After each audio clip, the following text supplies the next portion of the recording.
ایک آدمی سوال کر رہا تھا کہ اللہ کے ولی میں اور ایک عام آدمی میں کیا فرق ہے؟ اللہ کا ولی اللہ پہ ایمان لاتا ہے اور اسی کے مطابق یعنی اللہ کے احکامات کے مطابق زندگی بسر کرتا ہے۔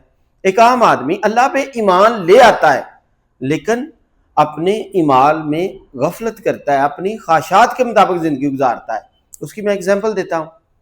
جیسا کہ نمبر 1 زندگی کا مقصد، جو ایک اللہ کا ولی ہوتا ہے نا، وہ اللہ کی مرضی کے مطابق زندگی بسر کرتا ہے، لوگوں کو فائدے دیتا ہے، اللہ نے جو جو احکامات کہے ہیں اس کے مطابق زندگی گزارتا ہے۔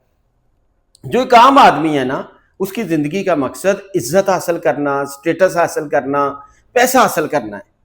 نمبر 2 زندگی میں سکون، جو اللہ کا ولی ہے نا، وہ لوگوں کی خدمت کر کے، اللہ کی عبادت کر کے سکون حاصل کرتا ہے۔ جو ایک عام آدمی ہے نا، وہ سٹیٹس حاصل کر کے، پیسہ کما کے سکون حاصل کرتا ہے۔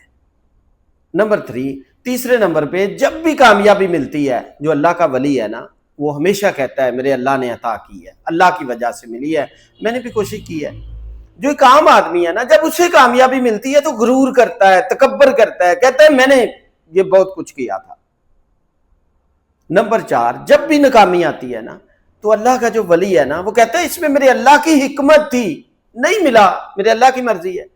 لیکن ایک عام آدمی اس پہ مایوسی محسوس کرتا ہے۔ نمبر 5 جب بھی کبھی مصیبت آتی ہے نا، تو اللہ کا ولی ہمیشہ توبہ کرتا ہے، اللہ کا ذکر کرتا ہے۔ لیکن جو ایک عام آدمی ہے، وہ گلے کرتا ہے لوگوں پہ، رشتہ داروں پہ، حتیٰ کہ اللہ کے اوپر گلہ کرنا شروع کر دیتا ہے۔ نمبر 6 لوگوں کے ساتھ تعلق، جو ایک عام آدمی ہے نا، وہ تعلق رکھتا ہے اپنے فائدے کے لیے، لیکن جو اللہ کا ولی ہے نا، وہ اللہ کی رضا کے لیے فائدہ دیتا ہے، اللہ کی رضا کے لیے دوست رکھتا ہے، اللہ کی رضا کے لیے دشمن رکھتا ہے۔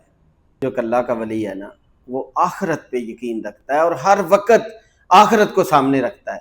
لیکن ایک عام آدمی آخرت کو بھول جاتا ہے، غفلت میں چلا جاتا ہے۔